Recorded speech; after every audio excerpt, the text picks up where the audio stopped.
County Finance Committee meeting to order. Ask the clerk to call the roll, please. Ron Kinsley, Here. John Righeimer. Here. Stacy Hessel. Here. Tom Duffy. Dale Schluter. You have a quorum? Let the record indicate we have a quorum. Pledge allegiance. The flag is on the screen. I pledge allegiance to the flag of the United States of America and to the republic for which it stands, one nation, under God, indivisible, with liberty and justice for all. Thank you. We have a flag in our budget. I think we can actually. They're here, they're just being put together. Number 4, certification compliance open meeting laws. This meeting has been noticed to the public and news media as required by section 19.84 of the Wisconsin statutes. Thank you. Number 5 is the agenda. The agenda is set. Number 6, public comment. Anybody wish to speak to the committee? Ms. Zilmer?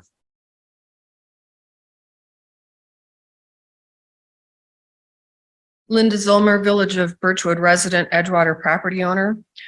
In attending Monday's Economic Development and Extension Committee meeting, there was a presentation on the substance misuse budget.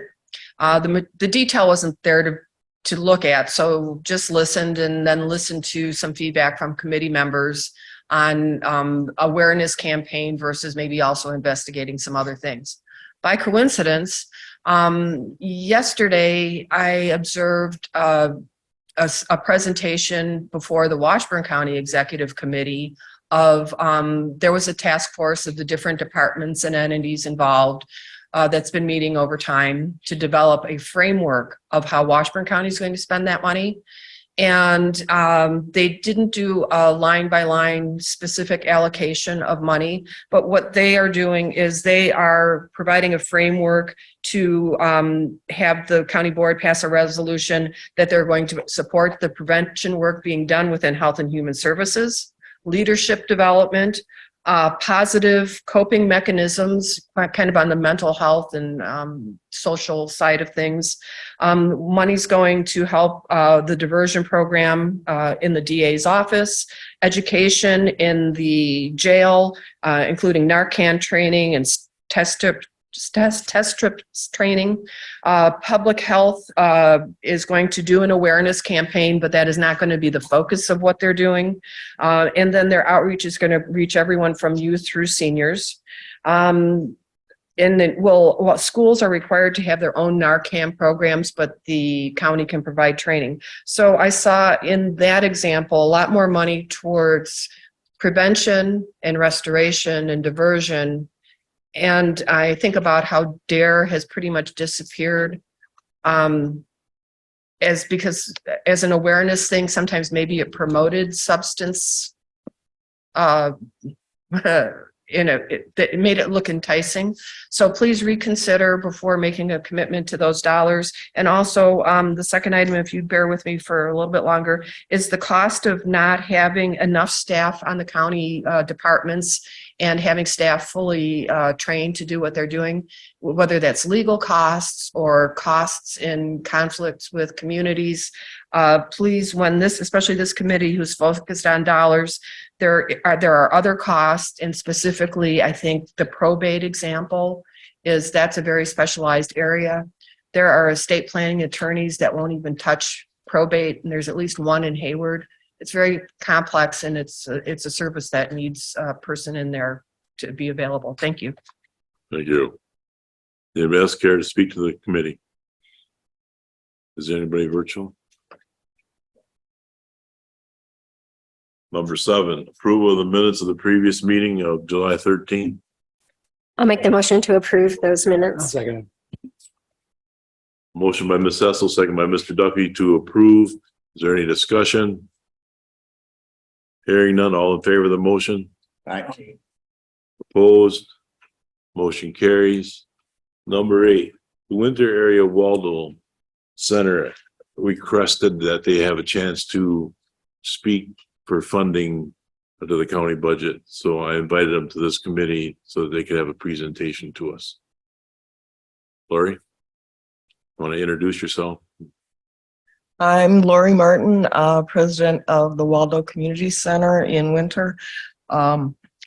We started up in July of last year to rent the empty space that was vacated by the Sawyer County Meals Program. Anyway, I'm not a good public speaker. I don't know. Maybe I'll get better. Who knows?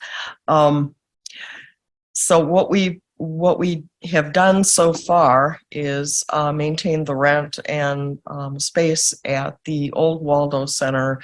We incorporated to be a community center, renamed Waldo Community Center, and it's open for everyone of all ages, not just seniors. We'd like to start again serving meals 3 days a week. We are right now open 3 days a week, but we also let other people use the center and ask them for a donation. We're completely donation based right now. We did get a $10,000 grant last year from the Bounce Back program, and we've received over $7,000 in private donations. At this point, our balance is about $10,000. So we're up to, where the Bounce Back grant will be utilized now, with our insurance coming up. And we're applying, we already applied for federal standing as a nonprofit, 501c3. We have had classes. We just recently had a CPR class there. We have the foot nurse coming in once a month to do whatever. We have massage. We have done potlucks. We did a senior Santa where we asked for gift certificates from area businesses and then used those as gifts. We had Santa Claus come, and it was fun. What else? We had a dog training class. We did send a letter out in July. I don't know if you all have this letter. I have a copy. Okay. So we've had a lot of things happening there, and most recently the co-op is going to start using it as a meeting place for their monthly meetings. So I don't know. We're asking for money. Is whatever you can do to help us. We'd appreciate if we do go ahead and open up again for meals. We'll have to increase our insurance. We will have to have commercial equipment for cooking and storing food, and we will have to have certification of our cook, whoever we do hire. So are there any questions? Yes. Can you remind me who the we is? I mean, I know it was county, but is the county still own the building? And No. then, The county No. never owned the building. It's a rented building. so how is this, besides being good for the community, how is this county connected? So does the city run it? I can't remember, but That's all right. Ask. pardon me. That's all right. You can ask that. Okay. So that's what I'm, Okay. Dan Brad actually owns the building. We're renting the building. We are Waldo Community Center LLC. So, no, incorporated. I'm sorry. We are a nonprofit operating on donation-based monies. And the food program that was operating in the Winter area is gone. Mm. There's no senior meals served. There's no food pantry. We're trying to fill that need as a private nonprofit. Did I answer your question? so it's a private nonprofit. So that's where I was, Yeah, we're not connected with the county at all. right. So Or the that's where my concern is if we have every private nonprofit coming in asking us for funds, it's a great effort. That's what my concern was, is what it was labeled as. Mr. Schleter. I guess I have a question. When you say that there are no senior resource center meals being delivered to, that's not true. No, I didn't say they weren't being delivered. They are being cooked in Excellent, and they can be delivered to homes or to the Waldo Center for people to consume there, but people aren't doing it. They're still getting, I think they went from 20 some people delivering to in the winter area to about 11 now. Well, the deliveries are available to The anybody. deliveries are available. If people yes. choose not to take advantage of the Sawyer County Senior Resource Center meals, I don't see why the county should pay for an additional entity to cook meals and serve those. Well, it would be cheaper, I think, in the long run, because you're paying drivers to drive to Winter, and it would only be 3 days a week that we would start out. Those are our hours right now from 10 to 3, Tuesday through Thursday. Are you having a nutritionist monitor the health of the, nutrition value of the meals? Well, we wouldn't have to conform to the county standards, unless you Well, they're not the actually, county standards, they're GUAR standards. yes. So you don't have any registered dietitian to. We make don't sure have that the anybody meals are cooking healthy? right now.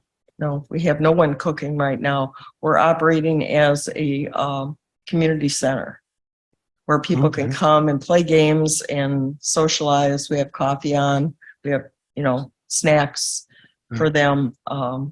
We did do a program for the school after school when the kids would have like 3 hours between their games and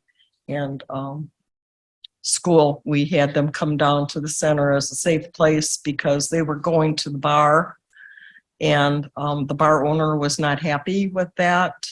So we jumped in and said, okay, we'll take care of them. We'll serve them pizza and soda.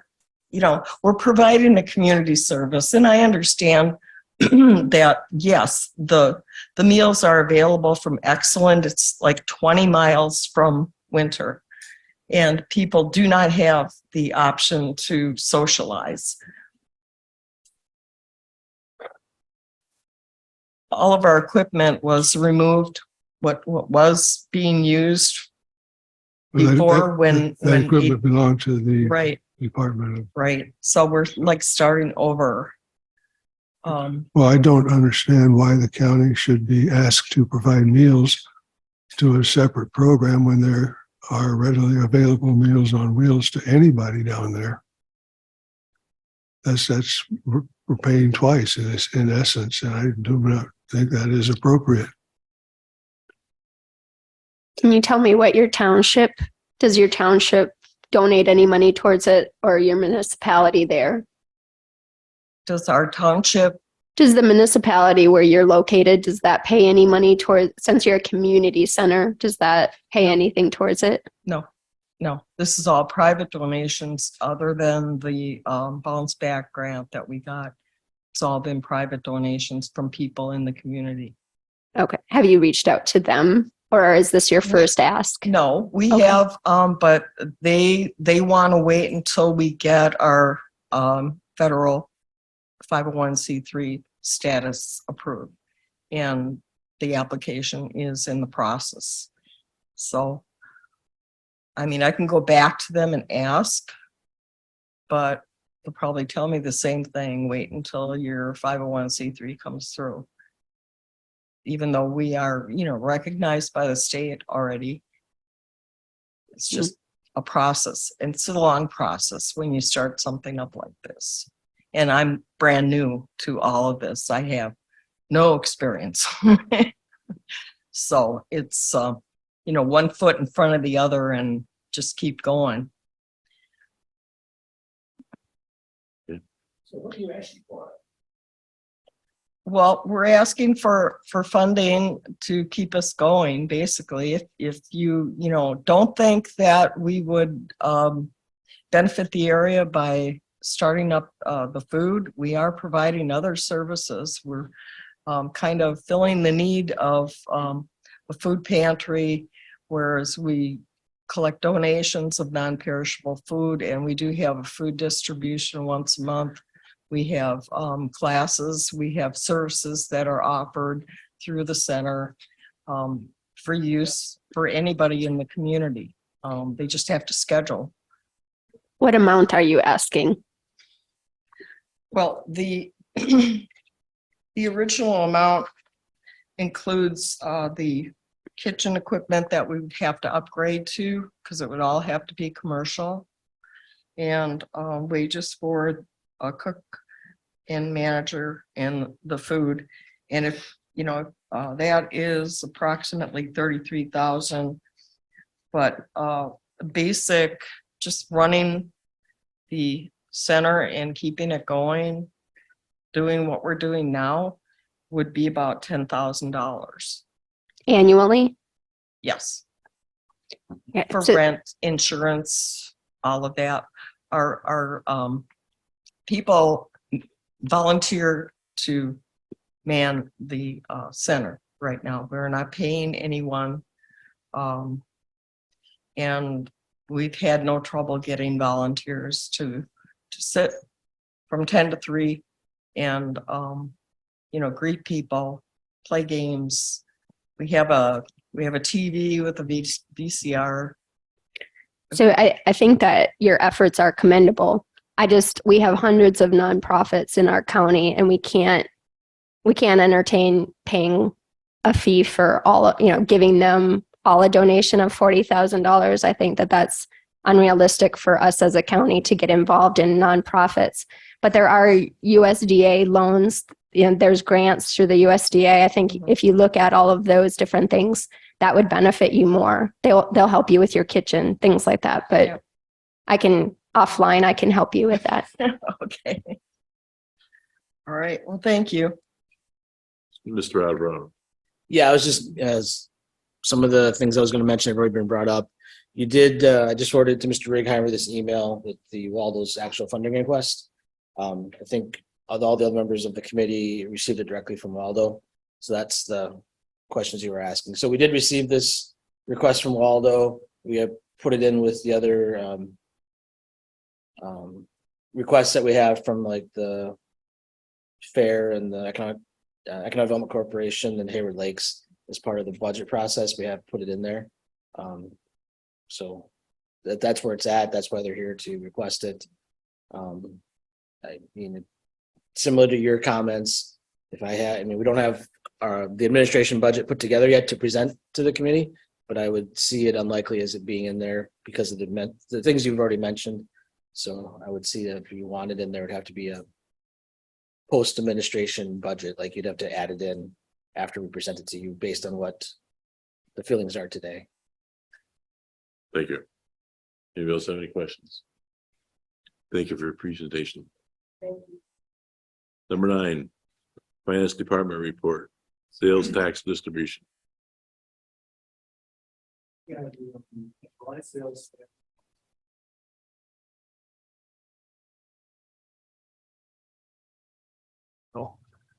July sales tax was down a little bit from last year, about $5,000. We're still on pace to beat last year's total by about 80,000. So it's still running strong. That's about all I've got on that one, unless there are any questions. Moving to budget updates. This is through July 31st now, which is 58% of the year approximately. Thank you.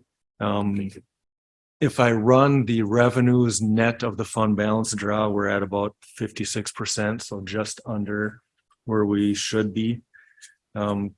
Couple reasons for that. Sales tax, I mentioned this last month, we get actually most of it in the later part of the year. So even, my projections, it looks like, well, we don't have much in yet, projecting this much. Well, that's because the heavy season comes later. And when I have the budget broken down, I split it equally by 12. So it's looking like we're running at 46% of budget for sales tax income. Well, and we are, when you look at it month by month, dividing it equally by 12. But if you look at it, the trajectory of how sales tax comes in, we're actually ahead of budget, probably at about 59-60%. So that has a little effect on it. And we also have not done any transfers of indirect costs yet. So when I do that, and I will do that before next month, that'll help bring that number up closer to where it actually should be, net of that fund balance draw. Beyond that, on the expense side, we are looking really good. We're at about 50% on the expense side, net of that, again, planned transfer to HHS. We did not have to do it in 2022. There was a planned transfer of about almost 1.3 million. We didn't have to do it. About the same amount again, 1.4 million. I'm hoping we don't have to do it again. After they had been running behind on revenue side, they had some grant revenue come in. They're doing okay now. So hopefully we won't have to do that again. One thing, when we do get final numbers from the auditors, my recommendation is going to be that if there is a surplus after any transfers we have to do, maybe we set that aside as an assigned fund balance for that planned fund balance draw, so that that amount is actually funded and it's not just an extra amount every year. So hopefully over the next 2 or 3 years, we could have it funded. We haven't had to draw it yet, but I'd like to have a set aside amount for if we ever did have to fund it, that we know where it's coming from instead of just the blanket fund balance.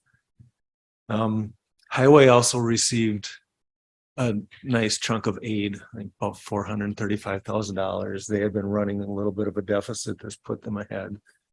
So overall, we're in good shape. The expenses are all good. I think that's all I have for an update for 23.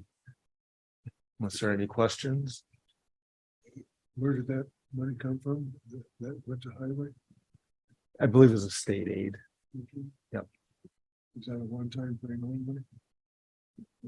I think we get it throughout the year. It's like a mile of road. It's Sorry? Probably literally is. Yeah. Capital improvements. No purchases this past month. Yeah. And then item D, I handed out a little piece of paper for that one. There was an unintended consequence of how we did the note issue this year, the CIP combining 23-24 with the remaining of the courthouse and the refunding of that property we purchased in December. I was not aware of this. I've done several issues before, but anything we had paid of prior expenses were always design fees or attorney's fees, which are allowable. There's a look back period of 60 days unless you do a special resolution to go back even further. So the issue is that the 23 CIP, we have some expenditures that will not qualify for the $4,000 debt issue. It totals $191,000. The solution we can use for this is the ARPA money that's been dedicated to the courthouse project could be used to pay for this $191,000. We can take that $191,000 then add it to the courthouse project, which is an approved project of the debt service. So that would be my recommendation. It doesn't cost anything to the county. It's just a shifting of funding to be compliant with that 60-day look back period. I don't know if that would take a special resolution of the whole board, because the resolution has been set at 1.39 million. Would that take a resolution? And then motion finance to be. The auditors. That I would have to ask. Yeah, you can ask them. You're not increasing any of your expenses, you're going to budget, swapping sources for use. Questions? Yes. No questions. I was just going to make a motion to approve the action. I'll second. Motion by Ms. Cecil, second by Mr. Rickheimer to approve the transfer. Any discussion? Hearing none, all in favor of the motion? Aye. Opposed? Motion carries. And I will check with the auditors then if it has to go to the full committee next week.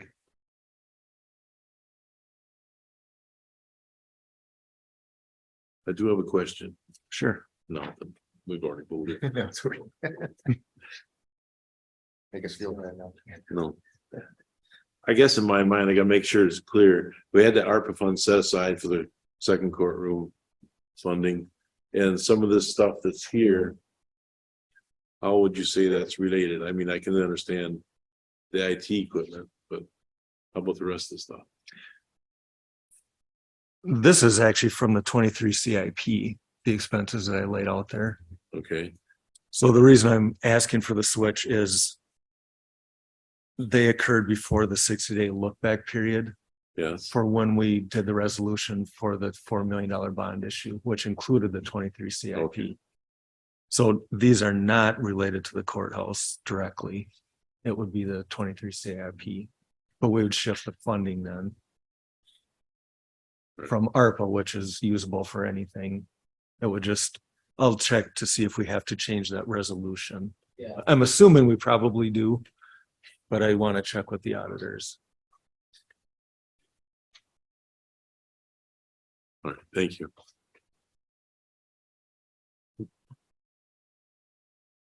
So you might have to have it on the agenda next month if we have to have that. You've approved it here. It could be on next week's meeting potentially. Just to be, make sure we're using ARPA dollars that we're going to look at the building and pay for capital improvement expenses, which means we're going to use less of the bond to pay capital improvement. Yeah. So, just, Different bucket. yeah. Mhm. Okay, My apologies for not knowing that, but it's the first time I've encountered that one. that's all right. I think there's enough history on ARPA funds and everything else to make the good bucket choices. But Next time. There are. no, Yeah. Letter E, 2024 budget preliminary update. As Andy said, we don't have the administrator budget completed yet. We actually don't have all of our numbers from departments. We've got almost all of them, but not quite all. One I want to highlight though is highway. Gary retired. He had always done the highway budget on his own, but he didn't enter it in the new world. And for myself, it was a struggle getting from here to here, because highway department's a whole different beast. They handle funding different. How they have to account for their projects is different. So what we did, we have a new highway commissioner. He's coming in with no experience with county highway budget. He's got experience in other areas, not any there. So what we did is we had Lisa Dahlstrom from Washburn County come, and she spent a full morning with John, Teresa, myself, and Randy, and we went over how they do their budgeting, how they get it to reconcile with all the state reporting they have to do. And then we worked with our numbers, put it in their format. Lisa actually went back and did a lot of the work to get that part done. So we'll have that to actually use for entering into a new world now. But They actually they use New World and they use Chems. Chems as we do. Yeah. They actually don't put a lot of detail in the New World. They rely more on Chems, which might be something for us to look at. But for this intermediate years, we're making a change. We're going to kind of continue what we've been doing. But what I liked about the meeting and what we're going to continue to do is get all four of us speaking the same language. Because right now, Gary always knew where he was because he had done it for a long time. Teresa wasn't as knowledgeable, and now John coming in fresh isn't knowledgeable. The problem is I was given lump sums that I've, figured out how to put into the new world to make sense, but I don't know the detail of those. So for John to ask me a question, well, where are we at?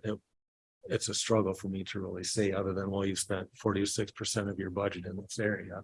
I don't know the breakdown of staffing or supplies, so I really couldn't give him an intelligent answer of how much he really have left in that portion of the budget. But I believe the Kent's program is the state program that they have to follow, is what I understand. Yep. And there was always a lot of double entries because you had to answer it in the new world also. Which is why it makes more sense maybe to enter all the detail in the chems. There's certain things that have to go in chems, certain things that don't have to. And they're not entering everything in there, so they can't rely on that right now for where they are budget wise. So I think long-term, we might want to move that way, like Washburn County, where they're putting it all in chems, where they have to have the detail. Anyhow, add in the things that they don't have to have then. And then what Lisa does at the end of each month is she does a CSV file that she spits out to New World that backfills everything in the New World, but it doesn't go into the detail that chems has. There might be a list of accounts like this that are going to go into one in New World. So they're not relying on New World for the detail. We weren't in the past either, but it doesn't sound like we're relying on chems as much as maybe individual spreadsheets. Well, we're always wanting people to use the technology we have instead of, duplicating. Spreadsheets are great for tracking certain things, but, by and large, uses stuff that we already have because you have to enter it in there anyhow. So it's work in progress, but I was happy with where we got at the end of that morning, and we'll continue to work. Mr. Sleaty. Just a question. If we're putting all the information into chems, which feels to me, I'm no computer guy, but it feels like the right thing to do. Do we still have to maintain New World? Yep. And that's what Washburn County does at the end of each month. She'll spit it into a CVS file, which New World can read. So it's just a transfer from the data here to the data here. And it's an intermediate file source to do that. I guess I'm not sure. Why do we need New World? Well, New World's our official financial software. So we do need it in there Okay, for the whole county. for the county. Where chems is just for. Chems is highly specific. Gotcha. Okay, thank you. Yep. Good question. You also have to remember, we used to have 3 people in the office out there, now we're down to 2. Yes, And just to add another component that's going to be implemented at highways, and given the go ahead for them to use RT, to implement RT Vision, which is essentially electronic timesheets rather than paper timesheets, which will feed chems and will feed our TCP or payroll software here. So that's going to be another adjustment for them. So the employees will log into a computer and put their workday in there. That should help. It'll speed up payroll process. It'll also speed up how they allocate their man hours to the projects. So that's going to be phased in over the rest of this year. Yeah, that's really going to simplify. good. And you came up with the funding to do Highway S, the S is done. I don't know, is it done or just in the works? Pretty close to done based on what the commissioner updated us on last night. He did have to reshuffle some projects. So there's I think one segment road that will be pushed to next year, but they were able to get it done within a few $1,000s of their projected budget. A couple culverts replaced, and then patchwork and an overlay. I think an overlay. I have to go up there and look at it myself to know exactly. I know how rough it was beforehand, so I'm curious to see what they did and how they did it. Is the committee familiar with Highway S? Highway S was in bad shape. Wilson, is that the right name? Was the new board member, Ms. Wilson, approached me that the fire department didn't want to travel on Highway S anymore. It's take a long time to go around to all the residents. I brought it to Andy and John's attention. They put together some funding of 33,200. Is that the right number? I think it's 300. 300. They Yep. put together some funding and they gave us some different options of gravel or patchwork or overlay, and we went with the overlay, and that's been completed as of last night. It's a county road, obviously.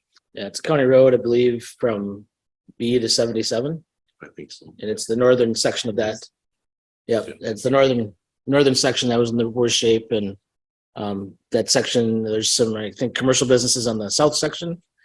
So it was a low travel, low density road, but it was in the winter did a number on a lot of roads, and that road was already in rough shape, and it was either save it now or look at other alternatives because it couldn't go much further and have any hope of bringing it back. So we did talk about turning it into gravel or what the long-term options were, and just based on the committee discussion and what the ways to fix the road were, highway department recommendation was to go with the patchwork and overlay, and I think they did a little bit of ditching so that the water disperses better. And when you do that, you look at your culverts as long as you're going to be tearing up the road. So they did replace a few culverts along that section. And I think next they're moving on to W down in the south portion of the county. South of Winter Hills. Yep. Okay, thank you. Is there anything else with the preliminary budget? Nope. Number 10, investment review and update. Yeah, so what I want to highlight here, we've been looking at this all year and we know the interest is doing well, but I want to compare what we're doing now versus the previous year. So if you look at that very top line, the LGIP, we've got about a little over 10 million in. Last year we had 4,000 in. And the next one is the WISC, the general fund portion. We've got over 5 million in. Last year we had under $1 million in. And that's a lot of the reason.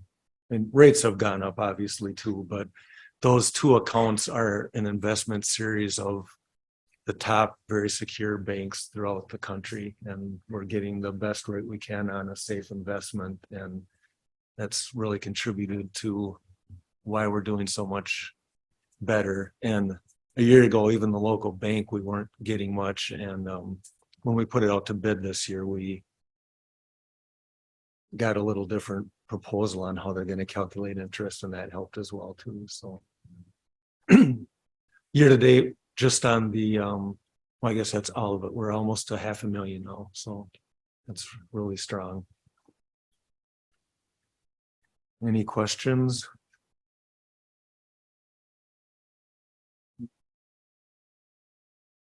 We're going to. All right, ambulance then.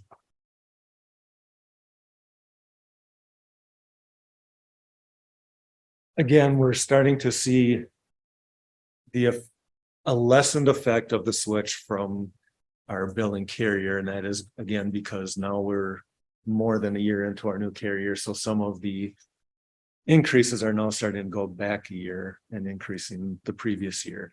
So you're not going to see as drastic change anymore, but we're still doing very well. Looking at the aging report first, you can see that the total amount is a little up over the prior month, but I want to draw your attention to the current amount. That is up about the same amount as the overall amount is up. The current percentage went up from about 33% to 40%. And like I've said in the past, I really focus on what's current. With insurance and everything running through there, you're always going to have a lot that's fairly current that you haven't collected yet. What we don't want is as much on the back end. One thing I'm going to add for next month is I added a column at the very end that is the percent that's 120 days or more past due, just to see how we're tracking there. And I did run the numbers, and we're down the last 2 months have gone down from 23 to 20 to just under 19% now. I don't have a benchmark for that in my head. I'm thinking we want to stay under 20% that are that far out. But it'll just be some nice information to see. With the 12-month over period, it did go up a little bit, but if you recall at first, well, you can see it in June of last year, we didn't have any over 180 days, and that's because we hadn't been with Life Touch or Life Quest long enough to have any that were even that old. Because this is only Life Quest, not the stuff we had prior to them. Moving on to the next slide. I have a question. Sure. For example, June 23, over 180 days old is 46. Yep. And what's the chances of that still coming in?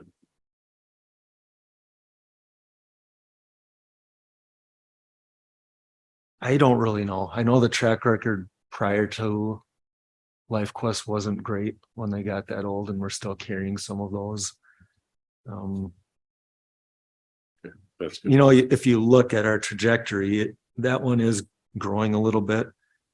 I think there's just, Andy, you have a little more experience with this. I think there's a percentage you aren't going to get, and they just, you know, they're going to keep going out to that final column. And that one will grow because we don't have an over 365 days or anything. That Well, is I the wonder how final much that is catch-all. Medicaid or Medicaid.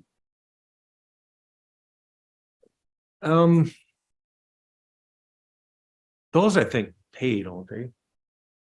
The amount is much less, like the percentage of the bill is a lot less, but I think they pay. Yeah, that's right. Understood the question. But I mean, when there's a Medicaid or Medicaid payer, their payments are, how do you say, they come in, but generally whatever you get from them is all you're going to get for that bill. You're not going to see private or insurance behind those. So that's what I was wondering, how much of that is in the 180 day old, which maybe. it Oh, can't be the difference between Medicaid and the bill. You know, that would be I don't know. Yeah, we can pull that up and find that out. I just don't know off the top of my head. That's fine. But that's a big part of why your ambulance billing, you're only collecting, I mean, best case is 50%, or, you know, our case probably high 30s, 40. Is that because a lot of in rural areas of Wisconsin, it's mostly an elderly population. That's who your payer is. Right. And that's the percentage of the bill that they're paying. Yeah. It's the same way with the hospitals. That's who most of your customers are there. That's why nursing homes, yeah, they like private pay because they pay the full amount. Whereas if it's a Medicaid, Medicare customer, they're only going to pay the prescribed percentage that the federal government pays for them. Thank you. I'll look into that for next time.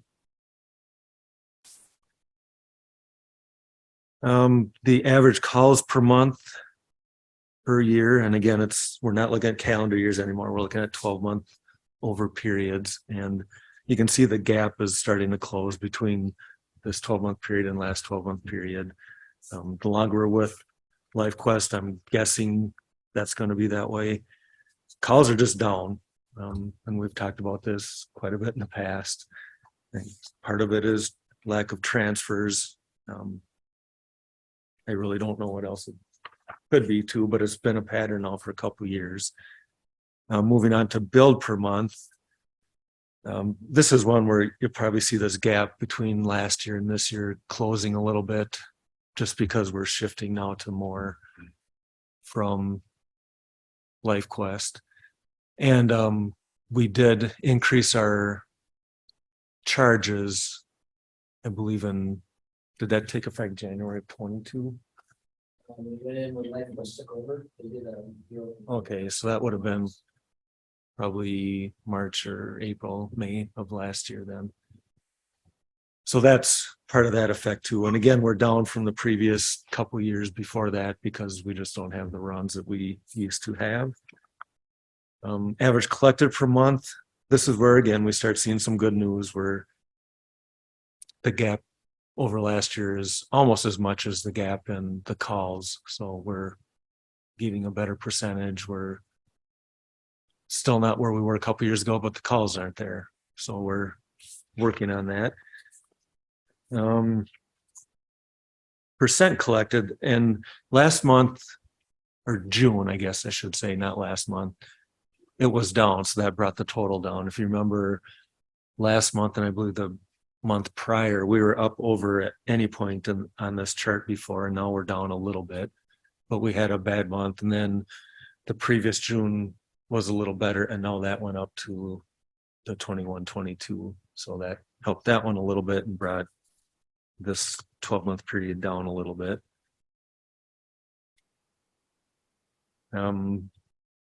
Next one, dollars billed and collected per call. And you can see a lot of it is due to increase in the charge per call. That the amount billed per call is up from any point on this graph. But the amount collected per call is down a little bit from that first full 12-month period on the graph.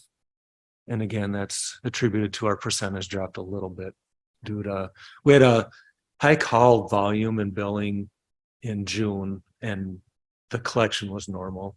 So that's why that percentage went down. Hopefully we see a little rebound now. There's no perfect way to look at this without really digging in. I'm pulling the amount billed for that month.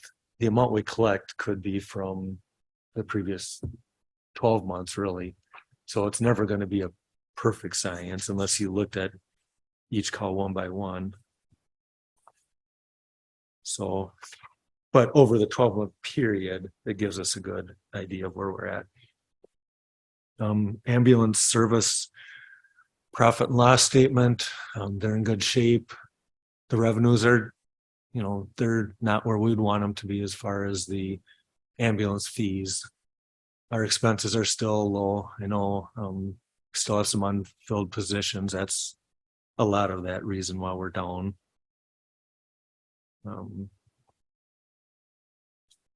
That last one, the fixed charges, that will change when I start allocating the indirect costs that I talked about as a revenue on the general fund side.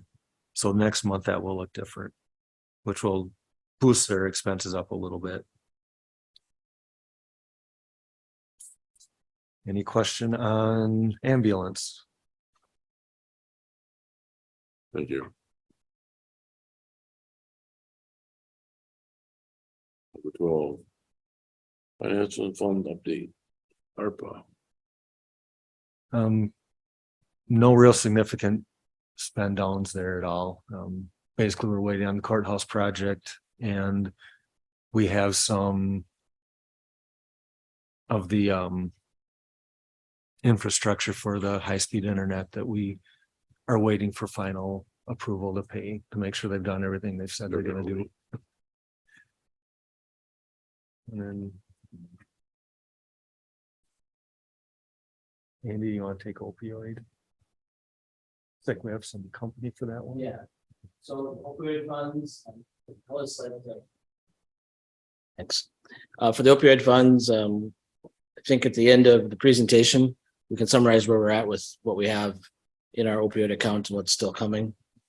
But I'll turn it over to Joyce for the discussion on the opioid budget. Good morning. First, I have some handouts that I'll get started.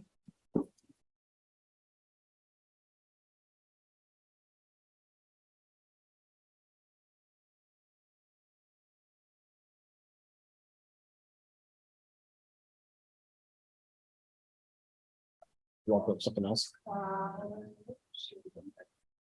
Thank you.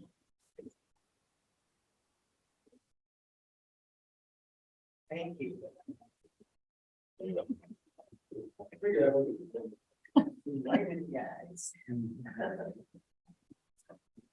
So good morning. My name is Joyce Knowlton. I work for Sawyer County Public Health. And we've put together a fentanyl awareness information session for you.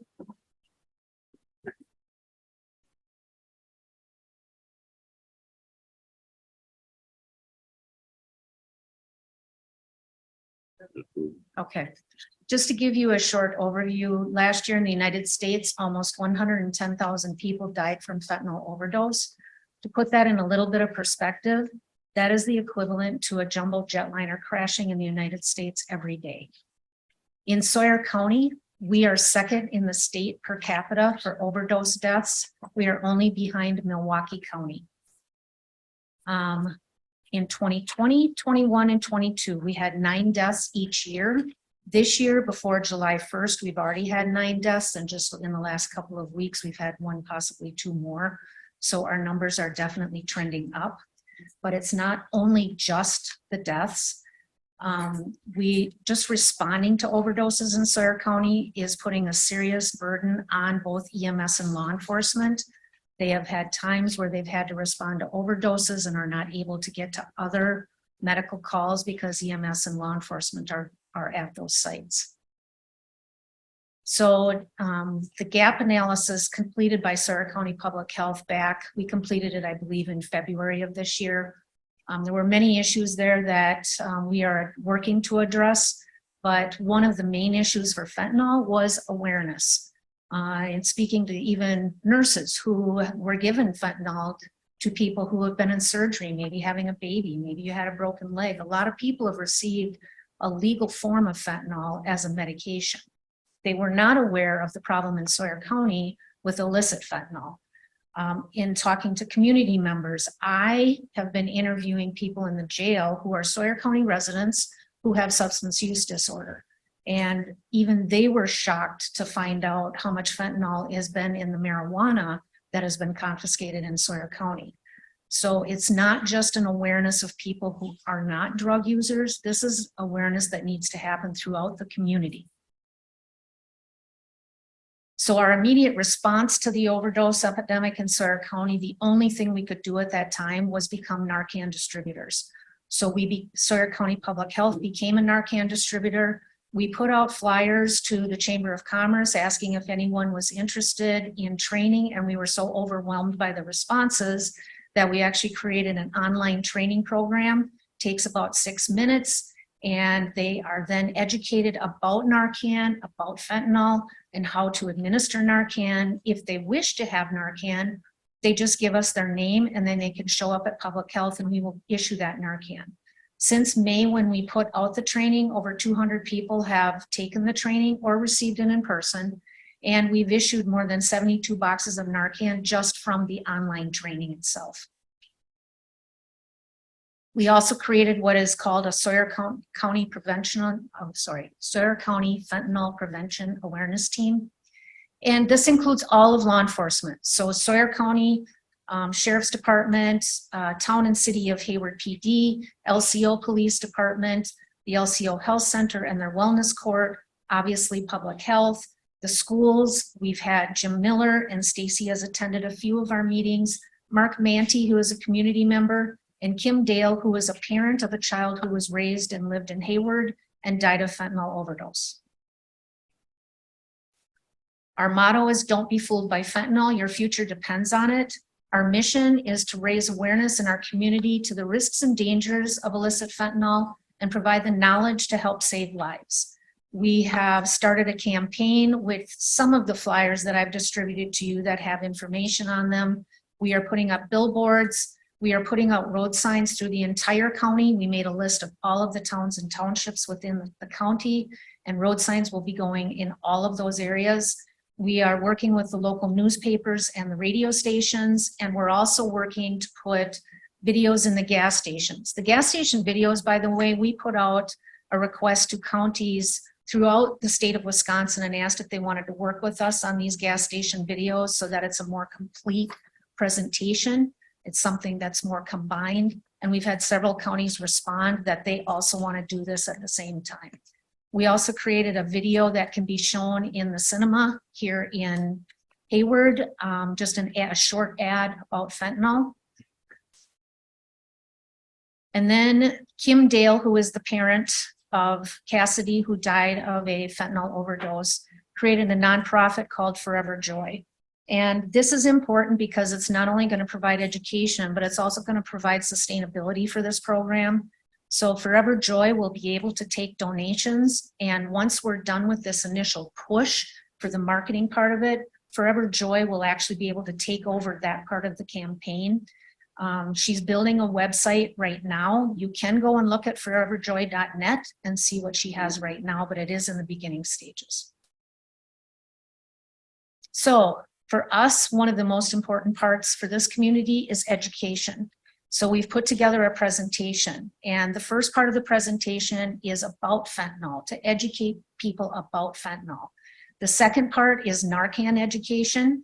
The third part is Kim telling Cassidy's story. And then the fourth part is the sheriff giving a law enforcement aspect and what we are doing in Sawyer County as far as fentanyl and prosecution. We're also concerned about our kids. So we have met with the schools and received approval from LCO, Winter, and Hayward schools to give this presentation to the teachers at in-service. The first ones begin next week at LCO and Winter. All board members of all boards in Sawyer County will receive an invitation to attend one of these. We certainly hope that you attend. We not only want you to have the information, but we also would like you to show support for these people who are essentially on the front lines. We are also going to be presenting this to the student bodies of each schools. Hayward has been approved. LCO and Winter are just waiting for their school board approvals. But then we are also going to be available to do community presentations. So LCO has contacted us about possibly doing an entire community presentation to be held at the casino where everyone is invited. There are churches that have contacted us that are interested in receiving these presentations. We're going to be pushing this information out through the town halls, through the townships, so that if there's information that they need presented in their areas, we're available to do that also. We've already marched in the Muskie Fest parade and handed out informational materials. We were also at National Night Out for both LCO and Hayward and had almost 200 people stop at our booth to get information. These are some of the events that we currently have scheduled. I gave you a list in case you want to listen into any of the radio station interviews that we do. There is an article that just came out in the Sawyer County Record. We plan to invite the Sawyer County Gazette to the winter school presentation. And, obviously if she wants to sit down and talk to us about this, we're more than welcome to give her information as well. So in the support side of this, here's the deal. There's just not enough money for a treatment center. Okay, and even if we could do a treatment center, we can't get staff. Both North Lakes and Bajiki have had openings for therapists for more than a year and can't get them filled. So the staff just are not available. So we need to do the next best thing. So from the support side of it, for the kids and for the parents, we found this program called School Pulse. And what School Pulse is it's a texting program, which is how kids communicate nowadays. But it's an organization that contacts them on Monday, Wednesdays, and Fridays. They push out podcasts, they push out information, but it's really support for these people. And it's not only for the kids, but it's also for their caretakers. So for example, if I'm a kid who is suicidal, I can let them know that I'm suicidal, and they actually have trained professionals who are licensed on the other end that are available almost 24 hours a day to help work with these kids. They do it on a daily basis. They currently are in numerous schools, some in Wisconsin. They have a 98% retention rate. Kids are allowed to opt out. This is not an automatic. When it is presented in the school, kids can opt in and their parents can opt in or opt out of that for them. But it's also available to the parents. So they also have parents that are contacting them saying, my kid is doing this, I don't know what to do. Or they have students that are contacting them saying, my brother is on drugs and my parents are always fighting. I don't know what to do. And it's those little everyday problems that we don't have the resources to address. But School Pulse can help. Then there's also Kids Pulse. Now, School Pulse is for kids who are 13 years old up through seniors in high school. Kids Pulse is for the little guys. And what that is in the schools, they would just have touch screens in different areas, maybe the lunchroom, maybe when the kids are getting onto the bus at the end of the day. And they just walk by and they hit an emoji, how they're feeling that day. And let's say a kid is really upset, not having a good day, and he hit a mad or a sad emoji, it comes on right away and says, do you want to talk to somebody? So that person can either talk to someone in there or be referred to a teacher. It also gives a report to the school so that the school knows that the kids are unsettled, that there's problems. Maybe there's something that has happened in the community and people think that the kids have dealt with it, but maybe they haven't. This gives them a good overview of what's going on. The other thing is for kids who are in areas where law enforcement or CPS or even the hospital comes into contact with children who are in a home that has drug issues. So if law enforcement shows up and maybe has to arrest dad, and it's due to drug issues, Lambie Learns it's actually, as you pull it out, the animal in here you'll see is not a lamb, instead it's a bunny. And the reason for that is because not everything is as it seems. And the story that is with this bunny is for the child. It gives them some coping skills. So it tells them things like, it goes through a girl who's having problems with her mother, and it is not your fault. And when I feel bad, I'm not supposed to talk to somebody. Yes, you are. People care about you. People want to hear what you have to say. So it's a story to give them some thoughts to help them with coping while they're going through that. The fourth thing is we're working on our MRC volunteers. So we have the Medical Reserve Corps, which is a group of volunteers that volunteer throughout Sawyer County to help us during emergencies. But this fentanyl awareness needs a push out, and it needs a lot of people. So we are going to be training our MRC volunteers about fentanyl and about Narcan and Narcan distribution. And then they will actually be able to go out to different events like the local football game at the school, the band concert, an art exhibition, Cranberry Fest, anything that the public is at, so that they can answer questions, provide information about resources, and provide Narcan training. So the last thing I'll mention that we've also done in the support side of this is, you'll notice from the budget that we were able to receive a couple of grants. The first grant was from AmeriCorps, and that is to help us fill this gap. For AmeriCorps, we are able to hire 1 to 2 peer recovery specialists. Every person I have spoken to in jail has said they would be interested in this. So if they want treatment and they can't get into treatment, they need somebody to hold them over for that 1 to 2 months it takes them to get in there. And so that peer recovery person is their battle buddy. That peer recovery person meets with them before they come out of jail. They're saying, I'm interested in going to treatment. I really don't want to use anymore. And that peer recovery person is there for them.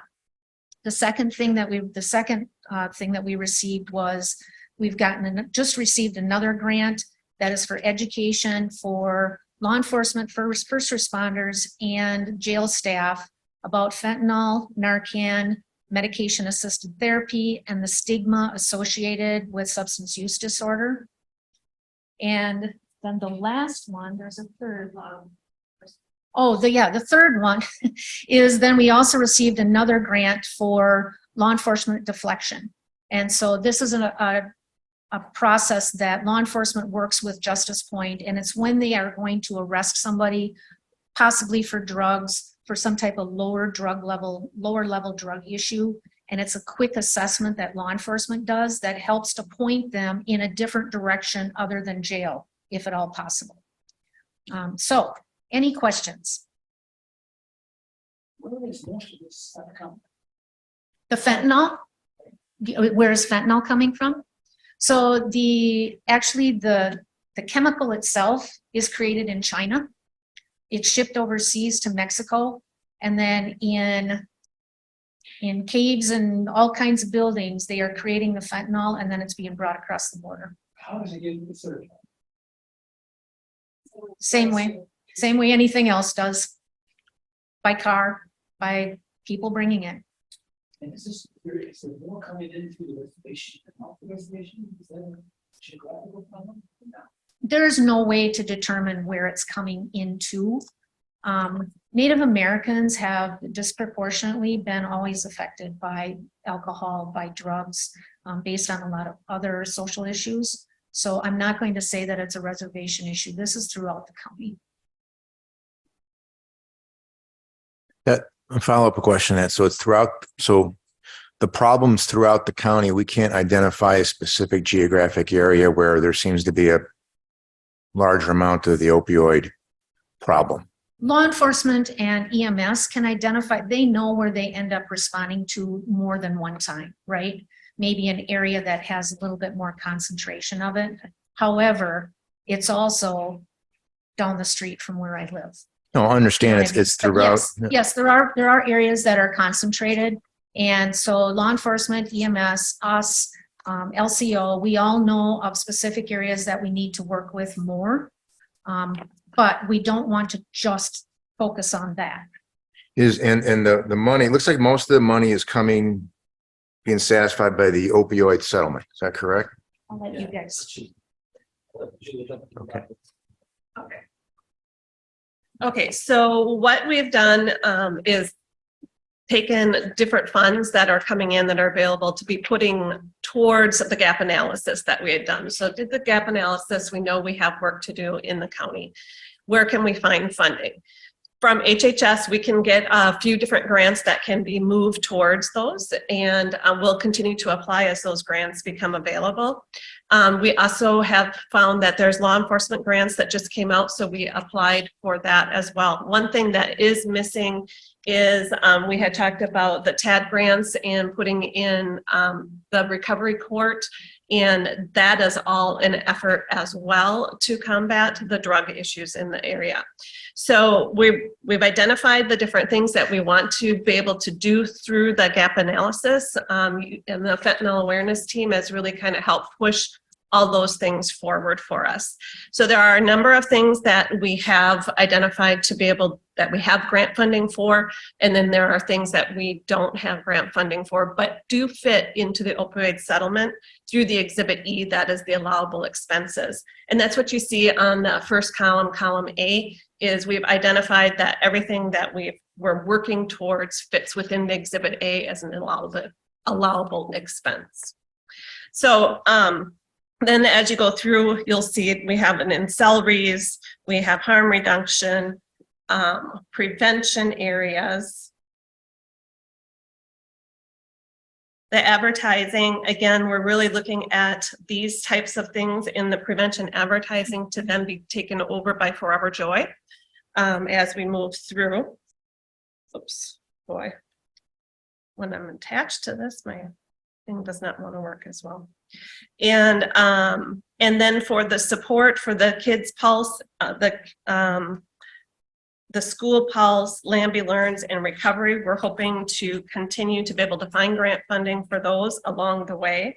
And perhaps if it is a very successful program for the school, that can be something that can be budgeted in there for, so that it can be sustainable.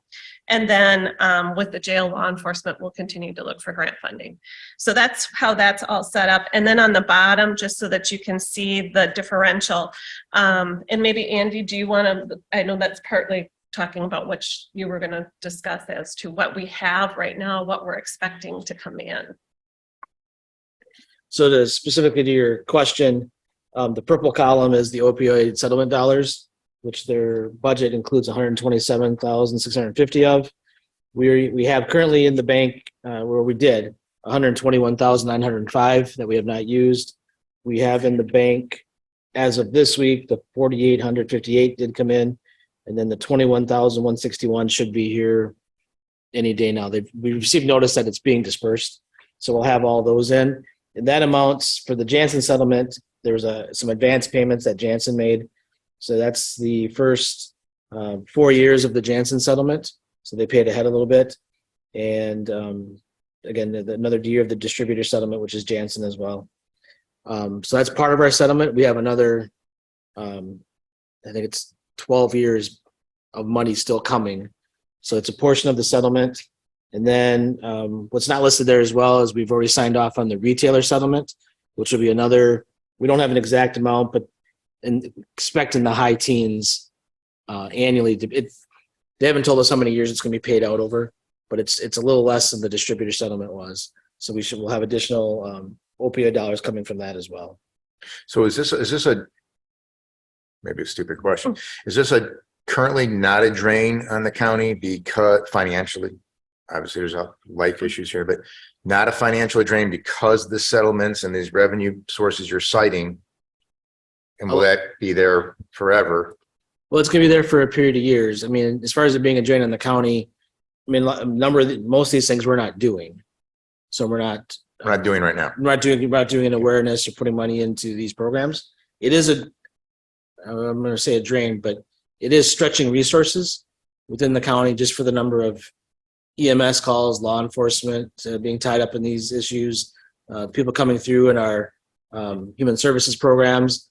A lot of those things are tied to addiction issues. And does, being that it's throughout the county and the LCO is part of the county, and we don't seem to know what that area contributes to the issue as far as problem, do they contribute dollars through their funding to the fighting effort, or is that a separate thing they do, or is it together? Well, I could say they aren't contributing to this effort. I don't believe they received any opioid settlement. They got ARPA dollars and those other, Right. but I don't believe they receive any of the opioid settlement monies. So they don't, to our knowledge, contribute to the fund. Okay, No. thank you. Ms. Ethel. How many people did we lose it during COVID each year? Do you recall? For Sawyer County. For COVID, Mhm. oh my gosh, you're making me think back to numbers that are. Well, I'm looking at the You want numbers. To compare. the I want to different- compare because I'm looking at the numbers. Each year since 2001, we've lost 9 people. Mhm. I'm wondering if that's comparable or more than COVID, and if we should be putting more emphasis on this than even that we did COVID, because I don't know about you guys, but being the second on something so negative, the second in the state, like we should be second for fishing. We should be, or first for fish.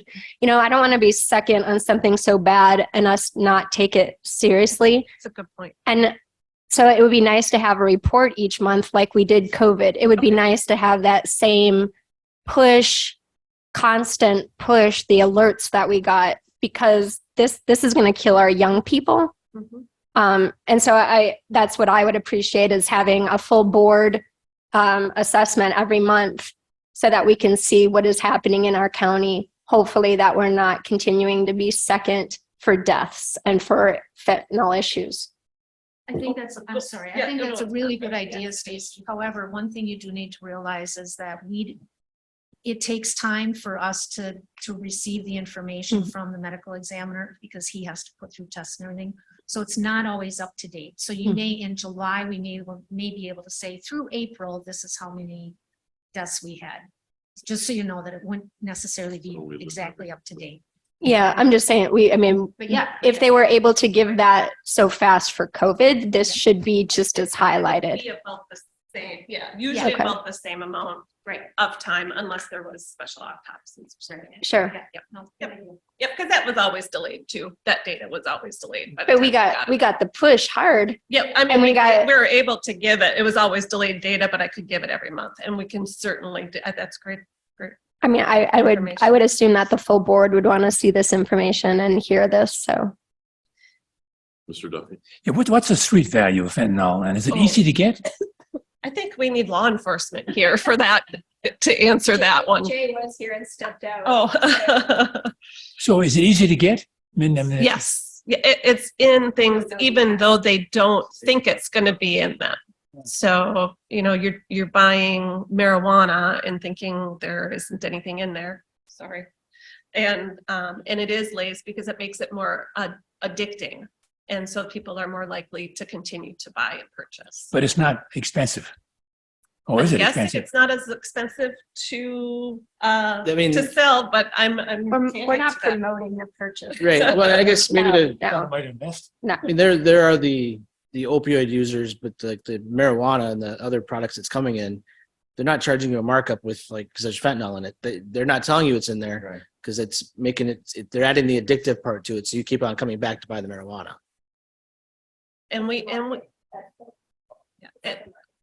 we only know about this because law enforcement confiscates and tests. And that's why we know that all of, that we're seeing it laced in a lot of different things. It must be easy to become addicted to it. It's very easy to become addicted to fentanyl, very easy.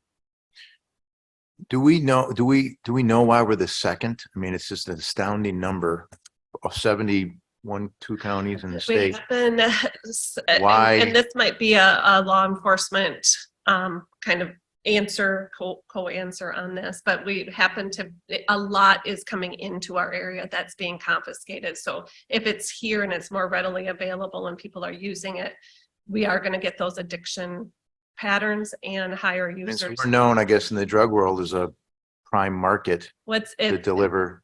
You want to answer? I want to say, I think it's because our law enforcement is doing such a great job of confiscating and forgetting those criminals. So I don't think we're being seen as the criminals as a place to sell. So I think it's just the so addiction. that ratings on the amount of drugs in the community, not the repercussions. The rating is the amount of overdose deaths that is occurring.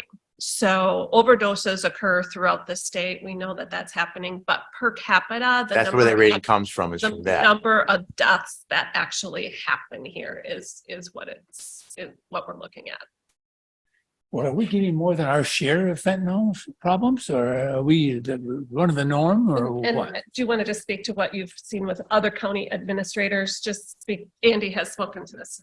Yeah, and I guess I've just a little bit on the process. So what we've been doing, and I think some of you have seen this, this touches a lot of areas of our operation of county services.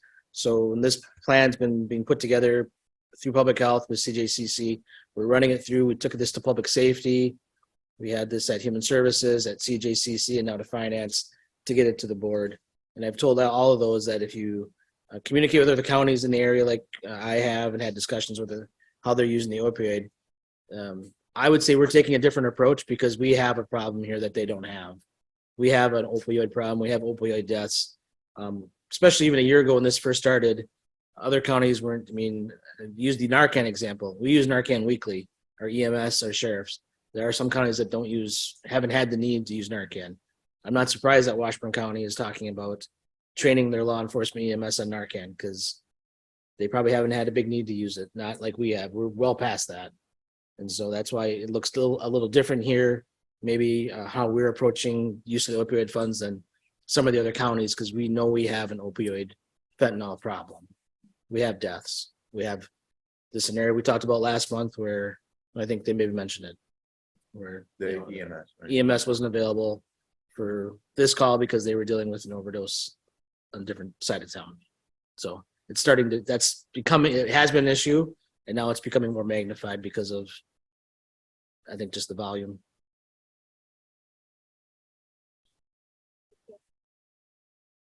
Good information shared. Thank you.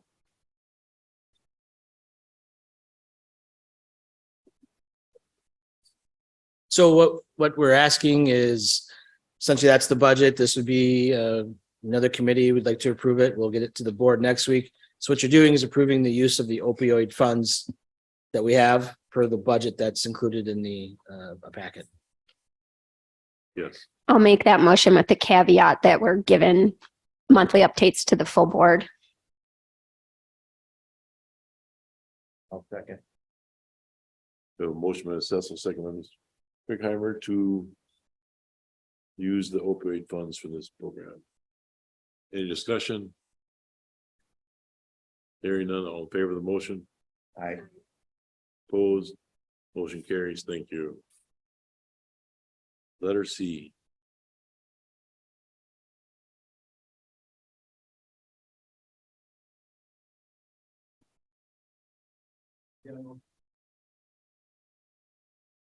And how much is that? Okay. Number 13, courthouse expansion remodel. You have the handout you had last night?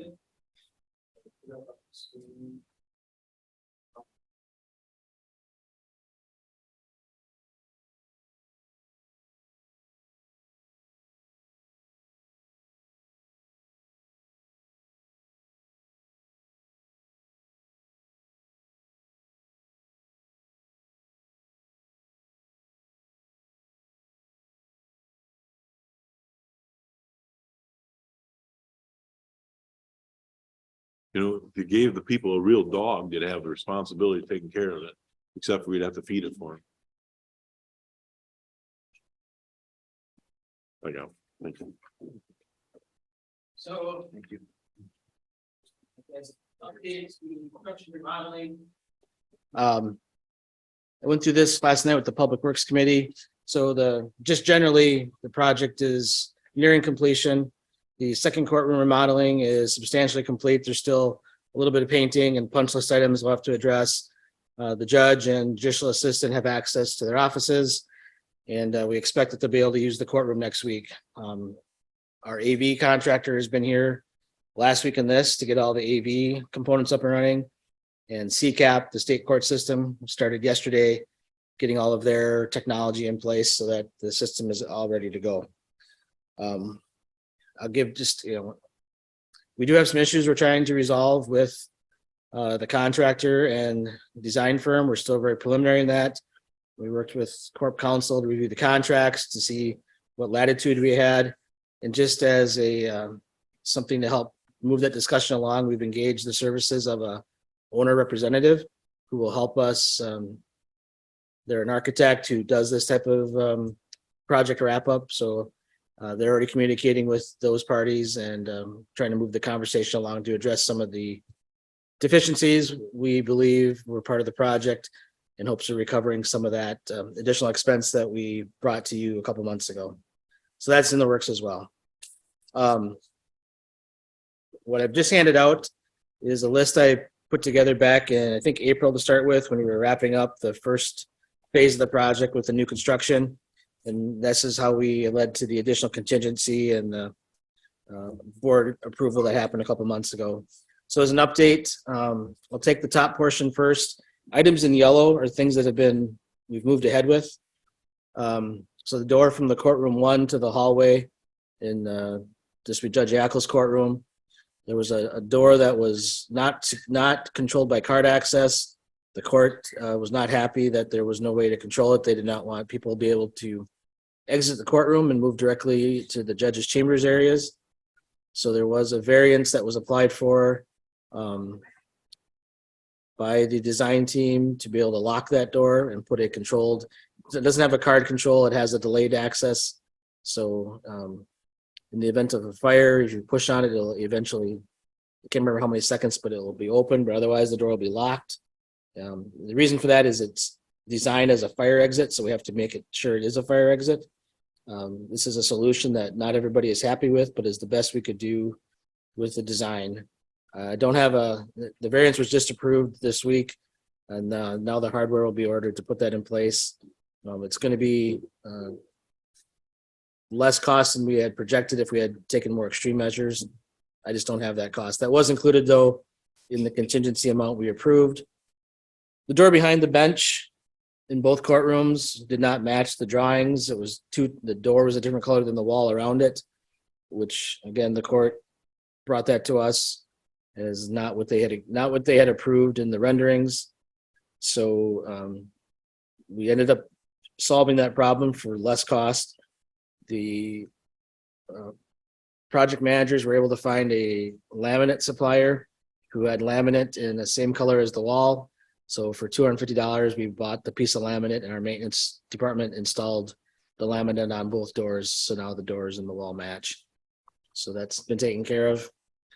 On the other side, things that were not included in the plans, the unit heater or HVAC in the Kansas Street entrance. This is in the, I guess, the breezeway or the entrance, not the main one in the new building, but the one that's in the old building. There's no climate control in there, which will create problems definitely in winter.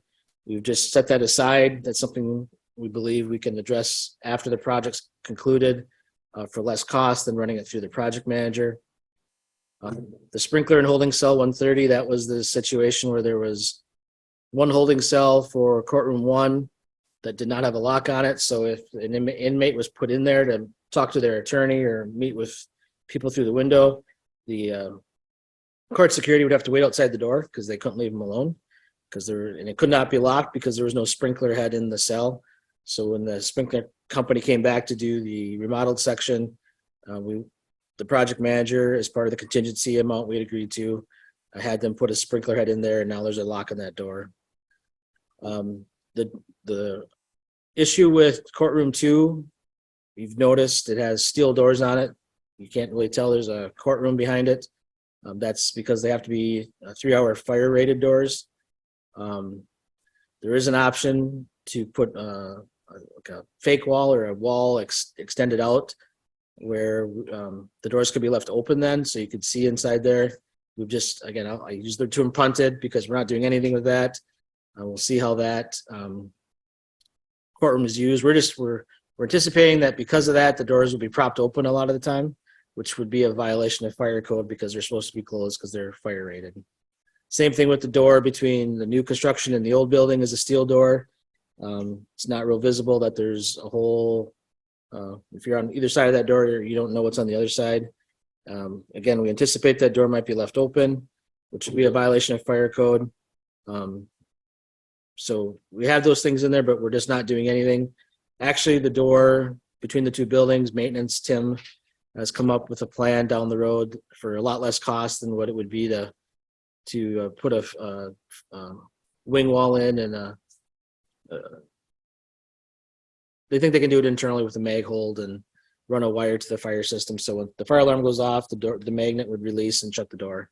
So we're just gonna hold on that until sometime down the road we can come back to it. In the courtrooms, there's ramps to the judge's bench on both sides that has there's a curb basically at the footing. And we did ask them to go ahead and put a rail on that, a guardrail, so people don't trip over the curb and fall off the ramp. And that amounted to a couple $1,000 fix that was approved as part of the contingency amount that was approved. Something new that was added in here, I put on here for your information, is a duress system. So the duress system was in existence in the courthouse, the older portion of the building. So this is where offices have a button that they can just, it might be a switch on the wall or it might be a button under the counter.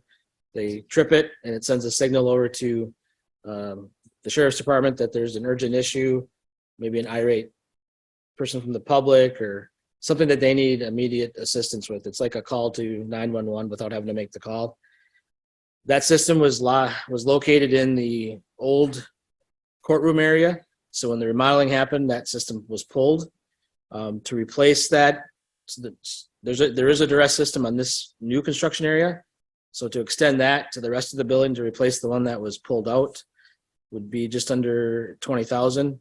I talked to Public Works last night. I know we have offices that want that back. They feel it's needed. In the interim, they haven't had it for a number of months since the construction started. What we had IT do was work with each office, and there's a button on their phones. If you have the larger phone system, there's a pre-programmed button that you just hit, and it sends a call over to dispatch. The only problem we've had is when dispatch gets that call, it doesn't tell them which office it comes from. It just tells them there's a problem on this side of the building. So we're working on a fix just for that issue. So at some point it'll be a discussion whether the phone system is good enough or adequate enough for department safety, or if we need to review the duress system going back into those offices. Was that pulled without permission or was It it outdated? It was But they- outdated and it had to be pulled because all the cabling and the wiring went through the remodeled area. Okay. So that's when it was pulled out. Things happen, like doors.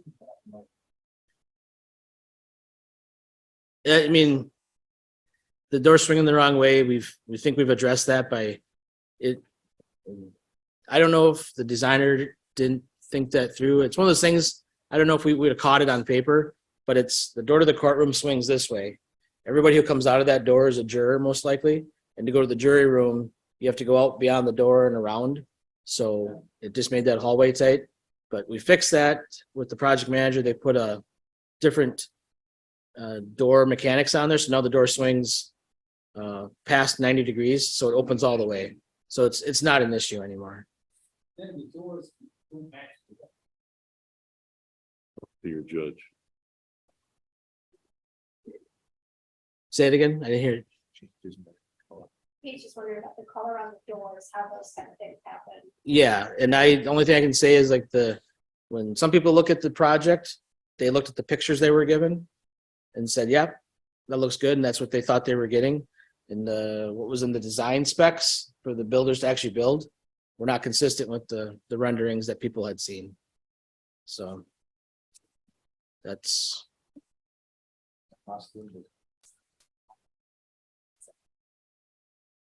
so the door that was there was put in the specs, matched the other doors in the room. It did not match the renderings that people had saw.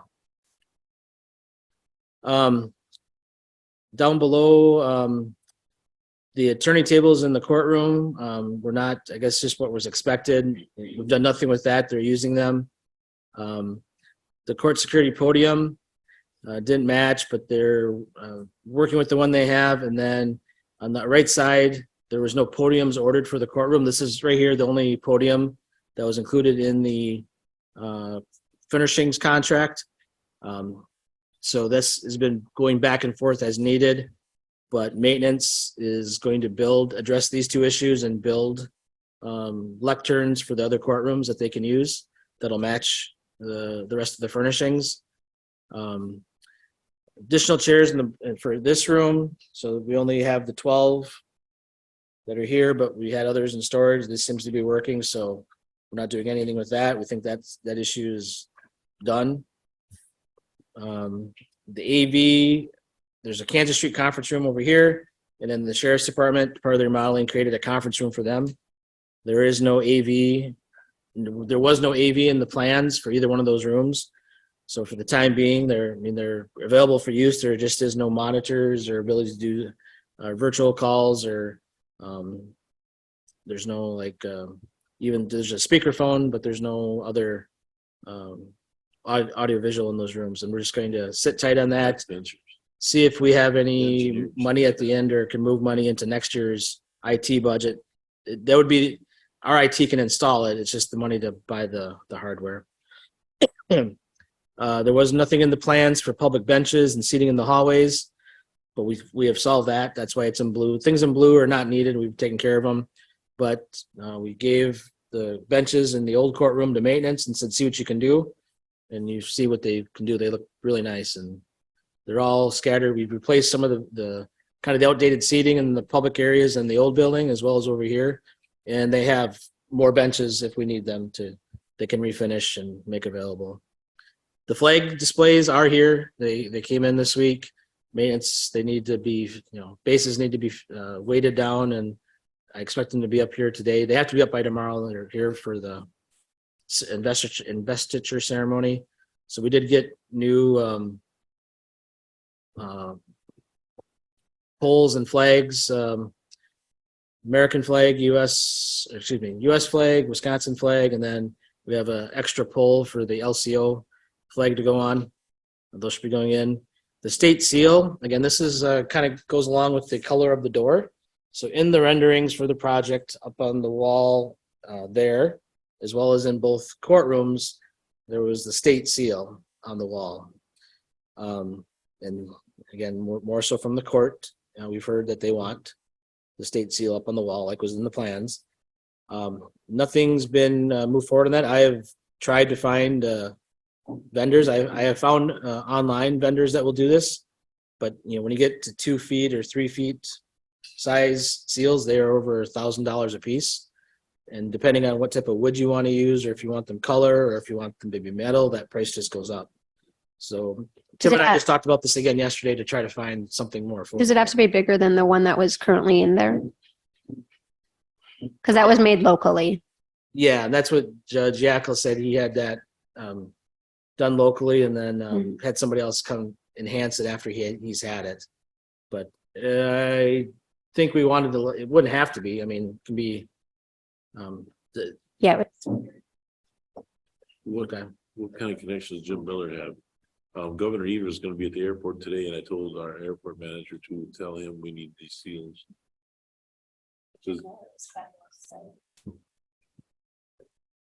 Who was the? Was $250,000 overrun kind of normal? Should we be shocked by that or not? Oh, yeah. Well, you should be. It's not gonna be a 250,000 though. Don't look at the numbers. I didn't adjust the numbers at the bottom yet. So Andy, the local company was Dressler Log. They made the wood and then Apple Awards lasered it. They still have the setup in their system. Okay.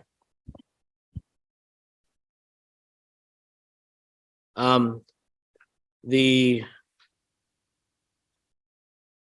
Jury chairs. yeah, the next items are in orange. So when the second courtroom was set up and the rest of the furniture arrived that was under the original contract, we determined or found out that there were no tables included in the contract, the attorney tables in the second courtroom. The chairs for the jurors, there were chairs for the jury deliberation room, but not for the juror box, as well as the staff. And then the judge, the office chair for the judge were not included. So that's all things that were not in the contract for the furniture. In the short term, it's not a big issue. We have these tables you see here. There was supposed to be, I think we have 8 of those that were going to be used over here for smaller meetings. We've not been using them, so we put those in place over there. We also have chairs from the 4 conference rooms that attach to each courtroom, as well as the Kansas Street conference room that we can move into the juror area. And then, we found another temporary chair for the judge that came from another office that wasn't using a chair. But why those items were not included or were omitted, I don't have an answer for. So the total amount here is 219, but some of these things are off the, we're not doing them or they're off the table. And I would say that a lot of these are bigger expense. I mean, the unit heater, that's something we believe the designers missed. That would normally be standard type of thing you would put in. It was not in the plan, so therefore we didn't pay for it.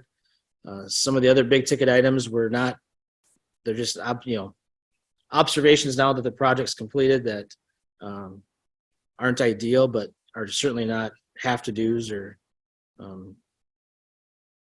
things that will prevent the building or the facility from being used. And some are, we're able to get them accomplished for a lot less cost by doing it in-house. So we've leaned on maintenance quite a bit. We did downsize even the original, just to kind of keep the original furniture contract within budget.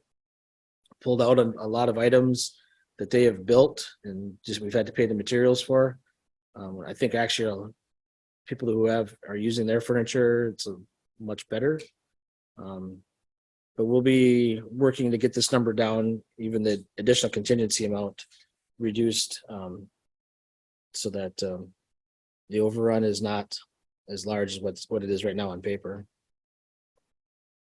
And to hit them additional items, because I'd like to have the opinion of this committee, the same as we did public works. Sure, I put some additional things down here that now that we're at the completion point and have not been discussed, but really are probably things to consider.